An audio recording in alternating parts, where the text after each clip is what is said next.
Hello, my friend. Hey, Wednesday afternoon. Sorry, it's a little bit later than normal. Just got back from my trip up to Maine, back in my office, getting ready for church tonight, Maranatha Baptist Church. Be sure that you're in church on Wednesday night as we continue our series on prayer. Tonight, teaching on when God does not respond.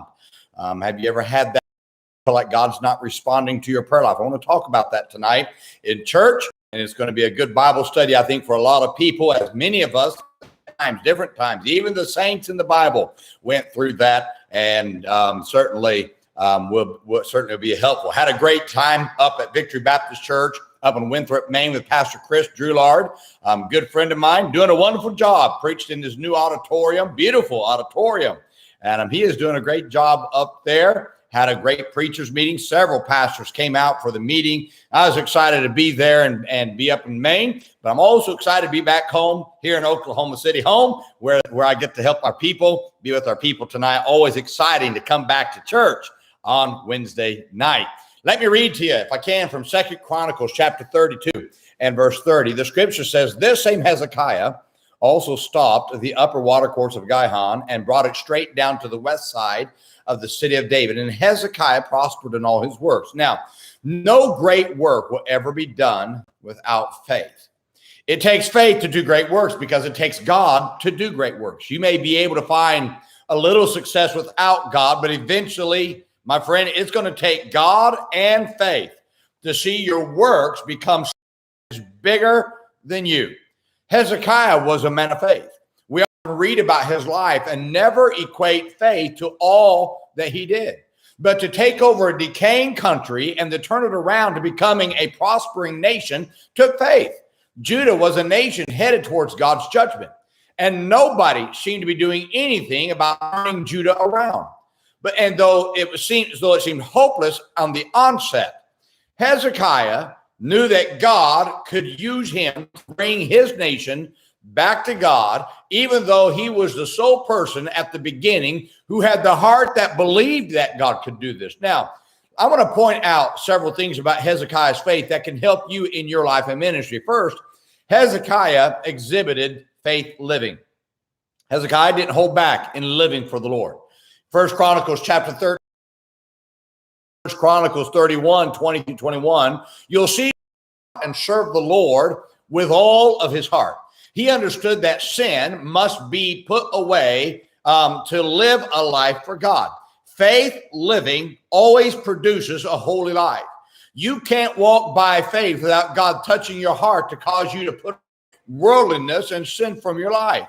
If you desire to live a holy life, start living a life of faith, and you'll find a holy life will be easily achieved. The fact that these people out there who look like the world, listen to the rock music of the world and bring the rock music in the church, say that they're living a holy life or they live a life of faith, is absolutely false.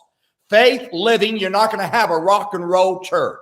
Faith living, you're not going to go out there and have a church that looks like the world. In faith living, you live a holy life. You pull closer to God. It takes faith it takes God to live by faith, and that you walk with God when you're living by faith, it produces holiness, my friend. Second, Hezekiah exhibited faith praying.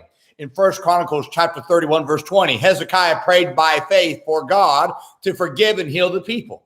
Your prayer life should be filled with faith. Faith praying is asking God to do something greater than you.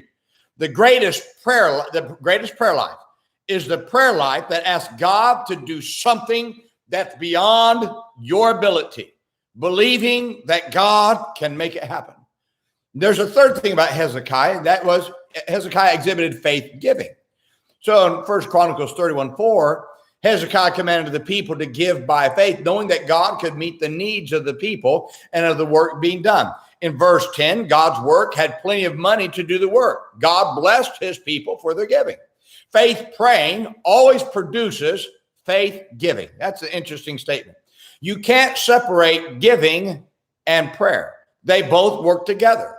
Just like faith, holiness works together. So faith, holiness, giving work together. The more a person prays by faith, the more they will give by faith.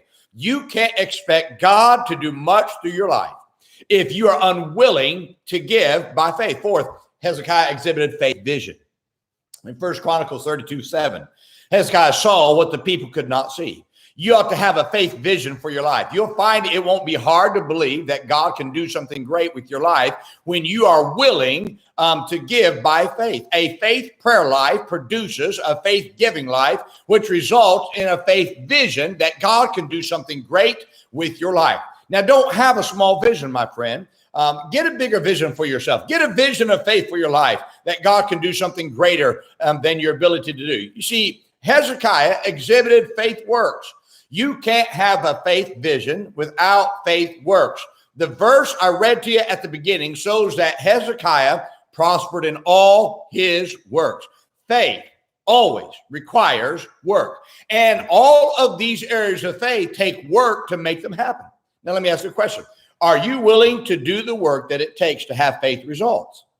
You will not see the great results of faith without a faith work habit that works as if things will happen. My friend, God always honors faith. And if we don't start doing things by faith, I'm telling you right now, you're going to live a small life when it comes to Christianity. You won't have many rewards in heaven. Somewhere we've got to get some people in this nation that have the faith to do something big for God. Pray big, do something big, give big. See what God can't do. My friend, God always honors faith. I hope this is an encouragement to you. Remember today, be good to everybody. Everybody's having a tough time. Have a great day, my friend.